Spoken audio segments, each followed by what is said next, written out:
First, we was going to do the tour with me and Xzibit and Crooked Eye and Razzcast and all of us was going on tour, and that shit just got shut down. We had just came from Europe right before all this shit happened.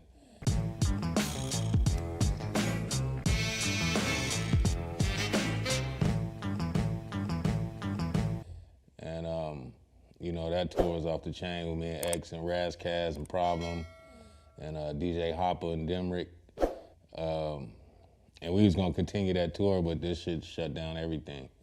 And then I just dropped 2 new projects in July, you know what I mean, just to keep the motherfucking momentum cracking. And shit, we trying to do videos. We was out in Vegas trying to do videos at mansions and shit, and the motherfuckers kept shutting that shit down. They was like, nah, it's too many people coming and shit like that. But we still managed to get some footage, you know what I mean? But it's crazy right now. I thought about you the other day, man, because they announced after 18 years the arrest of the people who allegedly killed Jam Master Jay, man.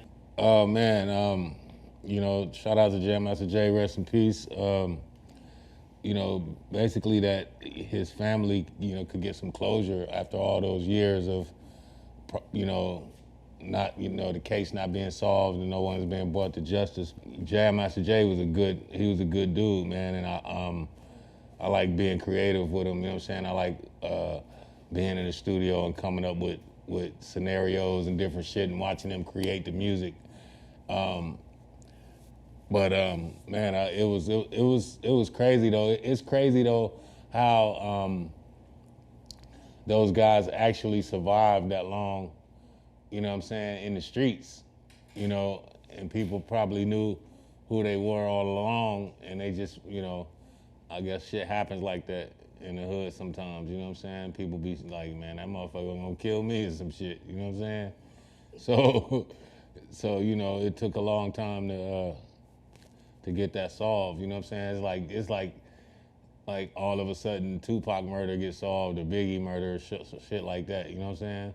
So take me back to when you hooked up with Jam Master Jay. I think you were like 19, 20 years old.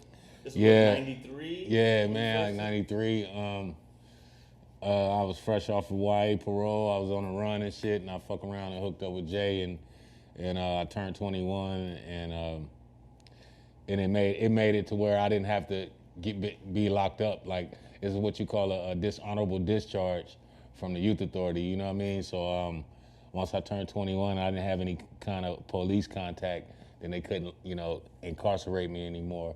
So I started making my first music with him. The first thing I did was the Jason's Lyrics soundtrack.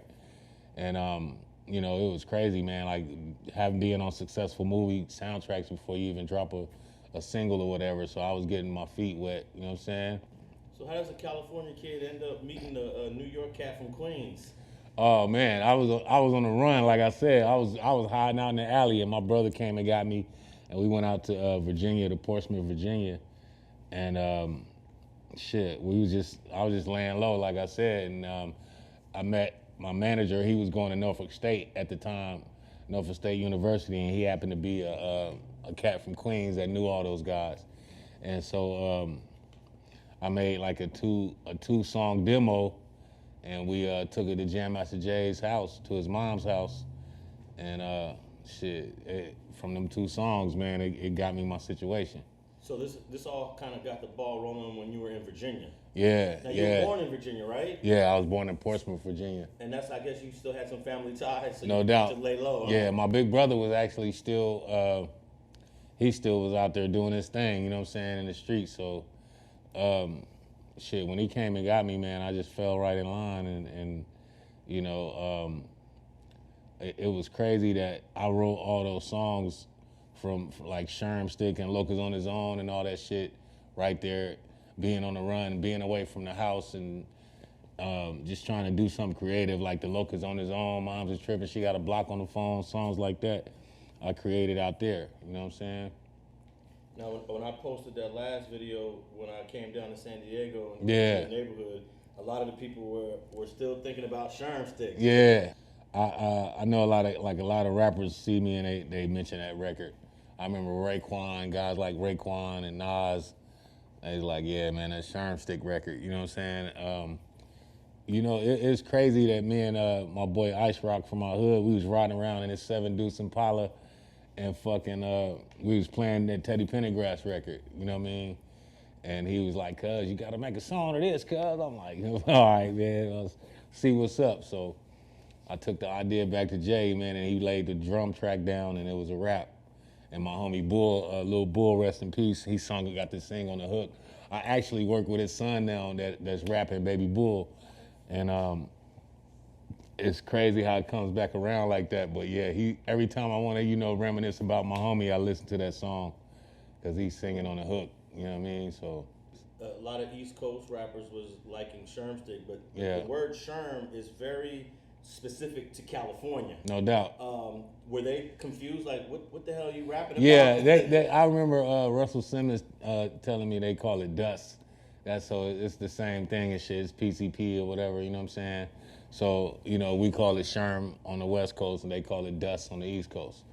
You know what I mean? So, Russell used to tell me stories like, yeah, man, I remember the dust days and this and that, you know what I mean? So they kind of was tripping off the shit, you know what I'm saying? Like, because at the time, everybody was talking about chronic, you know what I'm saying? So I wanted to come with something different.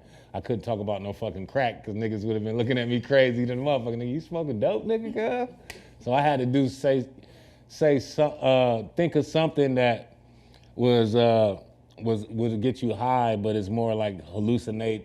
You know what I mean? Like, it's not you know what I'm saying? People don't look that much down on you for smoking the shit as they do with a fucking crackhead or something. They like, the homie wet, you know what I'm saying, or something, but it's a different thing. You smoke some Primos or some dope or some shit. When you look at a crackhead, you be like, oh, cuz, I just sold cuz some crack. A nigga smokes, the homies will smoke some Sherm, get wet, and go fuck they bitch, you know what I'm saying?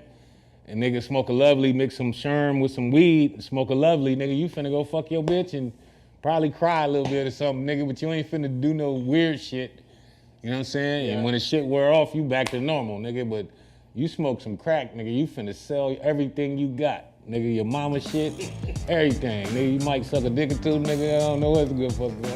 Thanks for watching StreetTV.net. If you're not subscribed, please hit that button below and click the bell to receive alerts and notifications.